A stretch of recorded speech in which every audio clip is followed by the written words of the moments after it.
heter Emil Elmelid, driver Elmelids Transport. Vi ska berätta om vårt nya projekt idag. Här har vi våran mekaniker. Mitt namn är Edvard Jonsson och jag driver verkstaden här för Elmelids Transport. Här har vi en Scania R560.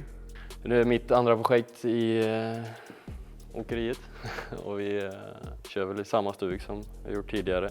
Chauffören har valt att vi ska köra gul belysning framåt i positionsväg och vi har även staket och extra ljus upp till och vi har satsat mycket på arbetsljus. Framåt i staketet ska vi ha 4 stycken Strands Ambassador, Dark-serien tillhör dem.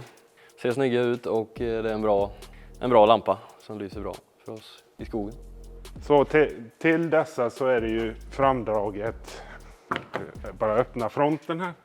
Har jag dragit fram en egen eldosa för älgstaketet och då är det ström, jord och positionsljusen med. Och sen är det även dratt egen kablage till bågen där uppe med. Det är så pass starka lampor så de måste ha egen relä och egen säkring.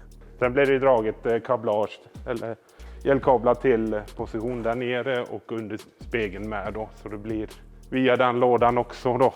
Och allting är ju LED eller vad det är och de drar inte så mycket ström så det borde ju gå. Vidare vill vi ha så bra ljus som möjligt på sidorna i och med att vi jobbar i skogen så vill man ju hela tiden se kanterna när det är mörkt. Vi har valt President, arbetsljusen. Det blir en i fotsteget och så blir det en 35-wattare där och så en 70-wattare där för att få bästa möjliga här. Jag har fastnat för att ha positionsljus vid sidan här. Kunna ha en snygg linje med orange tycker jag gör sig väldigt bra. Kan jag bara förklara lite här. Du har ju elcentralen här på en Scania då. Och då har du säkringar, relän och allt det. Och det är det vi jobbar med då. Vi drar ju allt original, liksom riktigt kopplat och rätt kopplat med. Det är väldigt lätt jobbat och lätt att koppla in allting tycker jag. Du har ju elcentralen här så har du penningström, du har 12 volt, du har 24 volt. Sen har du olika reläna som styr det då. Så allting, du får ju ta loss det så allting är liksom kopplat in bakifrån. Och så har du olika stiften och allt det som du ska klämma kabeln i. Och så bara sticker du in det jätteenkelt och så drar du liksom kaplaget vidare. Och här har du påbyggarcentralen med.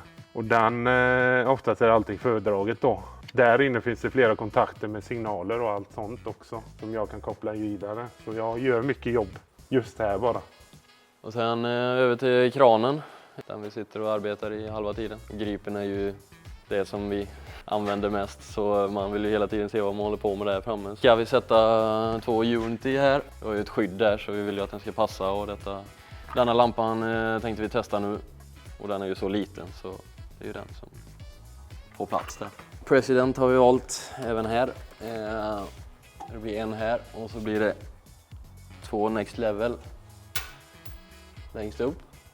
De kommer vi sätta på ett stag där uppe så de sitter snyggt och funktionellt. Blir det att vi bygger det med plattjärn så vi får dem lite mer vinklade ifrån varandra så det blir bättre spridning också. Och detta är ju kopplat till originalkablaget och det har vi gjort innan och det funkar. Och även dessa lampor som blir här, det är också från, för byggnationen är från OP Höglunds och de har ju standard kablage och allt det till sina byggnationer då. Och det funkar ju med det som vi ska lägga där och även där framme då.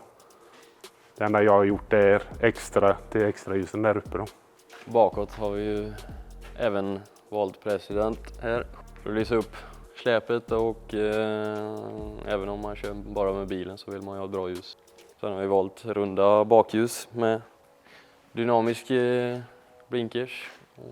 Och sen även här har vi en Next Level. Och då blir det, eftersom vi vill koppla den med backljuset när man lägger i backen, då får vi dra en egen kabel upp dit till kranytten då så att man kan liksom sätta igång den med när man ligger i backen och det. Och dessa är ju också, det finns det originalkablage till det med. Så det är bara koppla. Förutsättningen att det är De kallas ju för DT-kontakter då. Att det är samma kontakter med dem. Men det ser ut att vara så. Då blir det väldigt enkelt att man bara pluggar i det så lyser det sig. Nu är vi ju under byggnation med bilen och siktet är väl inställt på Mantorp 25-26 augusti. Då ska vi ställa upp. Jag ska ha en vecka semester nästa vecka, men sen därefter så kommer jag tillbaks och då ska jag sätta full fokus på att jobba med den här. Sommaren är räddad. Sen landar tvättningen på chauffören, eller va? Ja, precis. Är ni alltid överens? Ja, mestadels tycker jag i alla fall. Det är bra att vi har en öppen dialog hela tiden också, det tycker jag. Bolla lite idéer. Jag är inte den som är den heller, utan jag kan lyssna på andra med. Det behöver inte vara bara mina idéer heller. Vi kompletterar varandra väldigt bra. Jag kör ju mycket och Edvard skruvar mycket, så vi har ju koll på 2 olika saker. Tack för att ni har tittat på detta. Detta är vårt projekt framöver och det kommer mera.